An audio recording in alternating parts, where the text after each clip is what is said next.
गीता में भगवान श्री कृष्ण कहते हैं, यदा यदा हि धर्मस्य ग्लानिर्भवति भारत अभयुत्थानं धर्मस्य तदात्मानं सृजाम्यहम् परित्राणाय साधूनां विनाशाय च दुष्कृतां धर्म संस्थापनार्थाय संभवामि युगे युगे। अर्थात जब जब धर्म की हानि और अधर्म की वृद्धि होती है, तब तब सत्पुरुषों के उद्धार के लिए, अधर्मियों के विनाश के लिए तथा धर्म की पुनः स्थापना के लिए मैं अवतरित होता हूँ।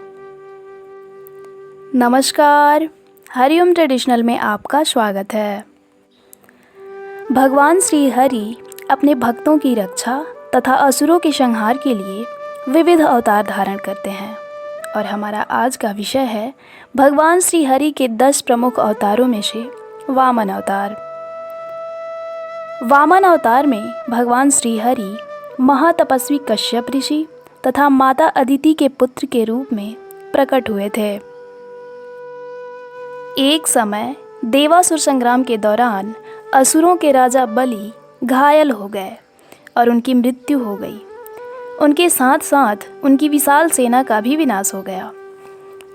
असुरों के गुरु शुक्राचार्य ने जब यह दृश्य देखा तो उन्होंने करुणावश अपनी संजीवनी विद्या के प्रयोग से महाराज बलि तथा उनके सैनिकों को पुनः जीवित कर दिया।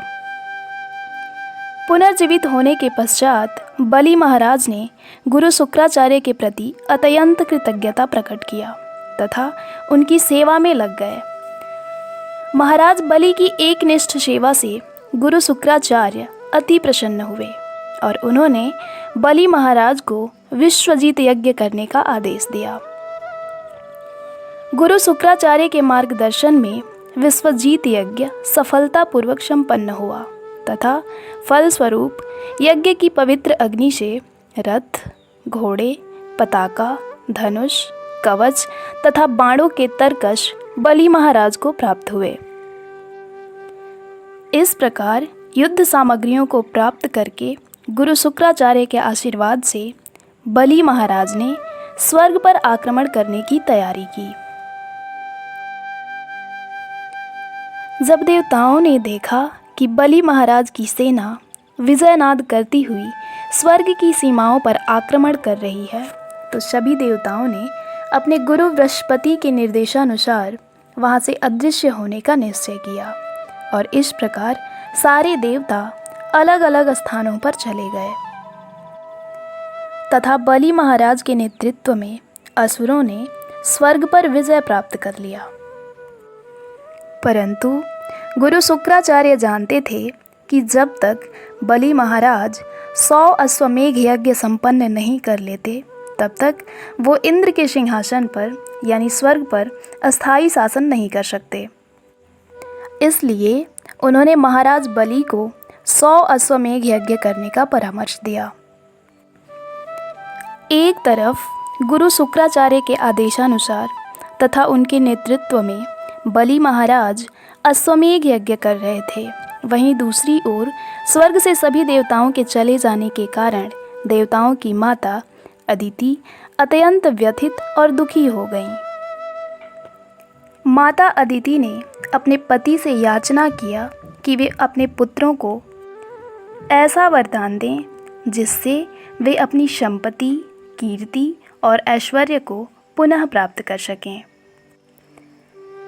पुत्रों के प्रति स्नेह से आसक्त अदिति को देखकर उनके पति महातपस्वी कश्यप मुनि ने उन्हें सांत्वना दी तथा उन्हें भगवान श्री हरि की आराधना करने को कहा।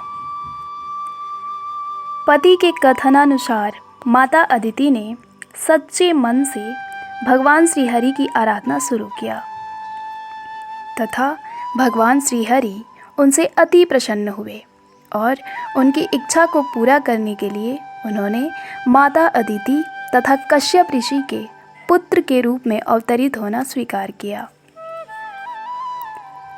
भाद्रपद के शुक्ल पक्ष की द्वादशी तिथि को दोपहर के समय अभिजीत नक्षत्र में भगवान शंख, चक्र, गदा तथा पद्म धारण करके प्रकट हुए तथा प्रकट होने के पश्चात उन्होंने स्वयं को वामन स्वरूप में धारण किया। सभी ऋषियों तथा ब्राह्मणों ने हर्ष प्रकट किया तथा उसी समय वामन देव के सभी संस्कार किए गए तथा इसके पश्चात वामन देव उस स्थान पर गए जहाँ बलि महाराज यज्ञ कर रहे थे। जब वामन स्वरूपी भगवान श्रीहरि यज्ञ स्थल पर पहुँचे तो उनके तेज और कांति से वहाँ उपस्थित सभी ब्राह्मण तथा पुरोहित अपने स्थान से उठकर उनकी स्तुति करने लगे।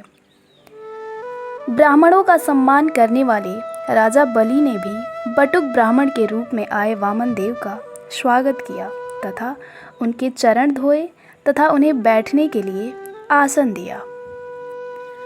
इसके पश्चात बलि महाराज ने वामन देव से इस प्रकार कहा, हे ब्राह्मण श्रेष्ठ, आपके आगमन से मेरे पूर्वज संतुष्ट हो गए तथा मेरा वंश पवित्र हो गया तथा आपकी उपस्थिति से हम धन्य हो गए हैं।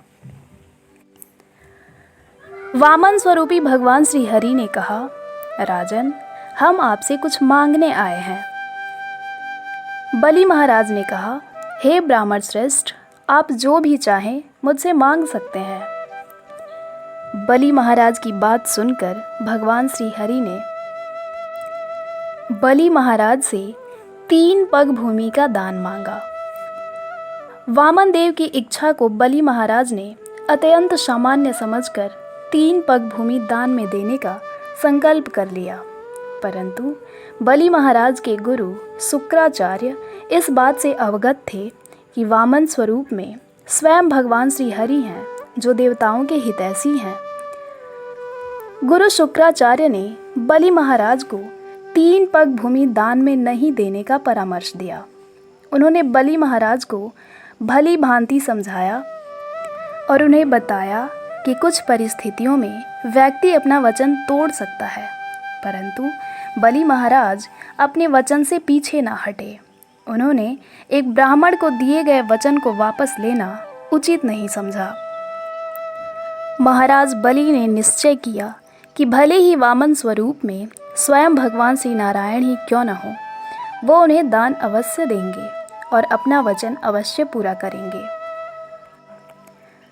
जब बलि महाराज दान देने के लिए तैयार हुए तब वामन स्वरूपी भगवान श्री हरि ने अपना विराट स्वरूप धारण किया। भगवान की कृपा से बलि महाराज भगवान का यह दिव्य विराट स्वरूप देख सकते थे। उन्होंने देखा कि वामन देव ने संपूर्ण जगत तथा आकाश को आच्छादित कर लिया था। उन्होंने अपने हाथों से समस्त दिशाओं को घेर लिया था तथा अपने पहले और दूसरे पग से संपूर्ण ऊर्ध्वलोक, ब्रह्मलोक, सूर्य, चंद्र, नक्षत्र तथा ब्रह्मांड के समस्त भागों को आवृत कर लिया तथा इस प्रकार ऐसा कोई भी स्थान नहीं बचा जहां वे अपना तीसरा पग रख सकें। और तब वामन देव ने बलि महाराज से तीसरे पग भूमि की याचना की। अपना वचन पूर्ण करने के लिए अत्यंत उदार तथा सत्यनिष्ठ बलि महाराज ने अपना शीश दान में देने का निश्चय किया। बलि महाराज को स्मरण था कि किस प्रकार उनके पितामह प्रहलाद भगवान के विशुद्ध भक्त थे और भगवान को प्रसन्न करने के लिए अनेक महापुरुषों ने किस प्रकार अपना सर्वस्व त्याग दिया था। इन बातों का स्मरण करते हुए बलि महाराज ने भगवान वामन देव से प्रार्थना की कि वे अपना तीसरा पग उनके शीश पर रखें।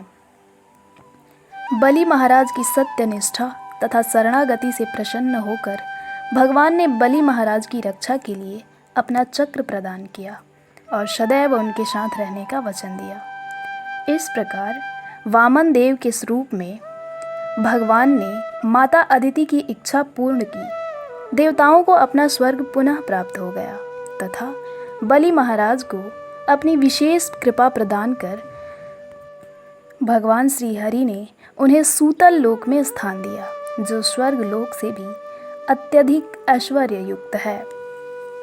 धन्यवाद।